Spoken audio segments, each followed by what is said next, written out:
او دا سترګې چې کومې دي نظر دا ډېر خطرناک سیز دی. دا امام حاکم په مستدرک کې د حذیفه رضی الله تعالی عنہ مبارک نے یو حدیث روایت کړی دی.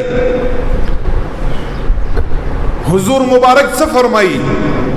النظر سهم من سهام ابلیس مسمومة فمن تركها من خوف الله اصابه ایمانا یجد حلاوته فی قلبه. دا حدیث الفاظ دی. حضور مبارک فرمائی وی چې د انسان نظر دا د شیطان په زهریلا تیرونو کې تیر په زهریلا تیرونو کې یو تیر دی. د شیطان دا نظر چې د انسان دی په دې باندې شیطان د انسان شکار کا.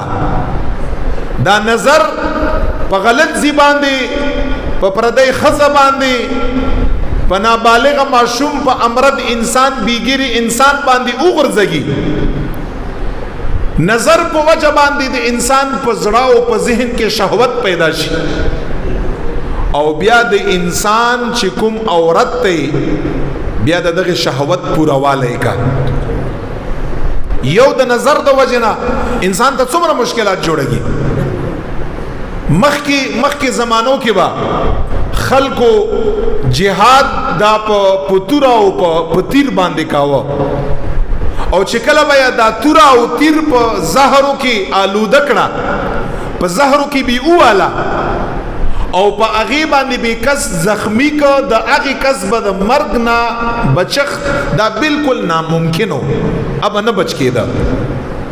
نزدک حضور مبارک په دغه حدیث کې ویلي دي چې دا نظر د شیطان زهریلا تیر دی مسمومه زهریلا. مقصد دا دی چې نظر په غلط ځای باندې وګرځيږي چې په انسان باندې دغه غلط نظر ګناه څو پوری نه کړي په ګناه کې څو پوری نه مبتلا کړي دغه نظر غلط نظر هغه پوری انسان نه پریدي.